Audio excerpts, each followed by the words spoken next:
नमस्ते। हामी सिटीको चार्ट एनालाइसिस गर्नेछौँ। सिटी चाहिँ हेर्दाखेरि चाहिँ अहिले चाहिँ यो डाउन ट्रेन्ड फेजमै छ र डाउन ट्रेन्ड फेजमा छ र अर्को कुरा के छ भन्दाखेरि सिटीको यो एउटा डिमान्ड जोनमा चाहिँ आएर चाहिँ मार्केटले पुलब्याक दिनु खोजेको छ। यो अहिलेको यो चाहिँ सिटीको एउटा मेजर डिमान्ड जोन हो। यो डिमान्ड जोनमा चाहिँ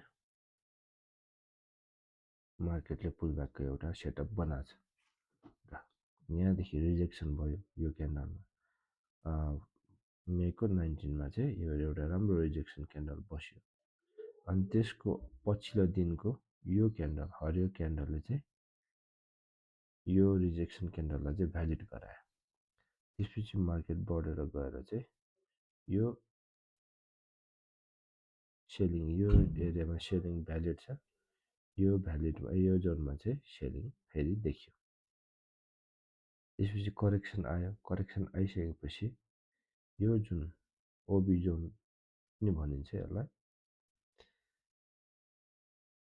ओबी जोनबाट चाहिँ अर्डर ब्लक जोनबाट चाहिँ मार्केट फेरि यसलाई ब्रेकआउट गरेर चाहिँ मार्केट फर्केको देखिएको छ।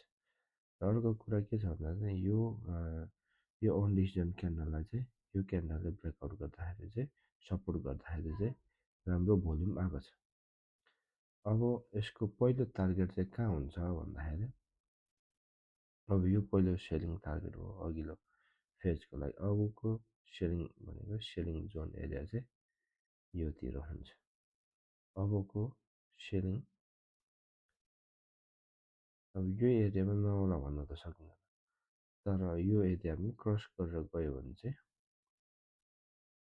अबको आउने र्याली चाहिँ 30% लगभग चाहिँ यहाँ आएपछि एउटा करेक्सन आउनसक्छ।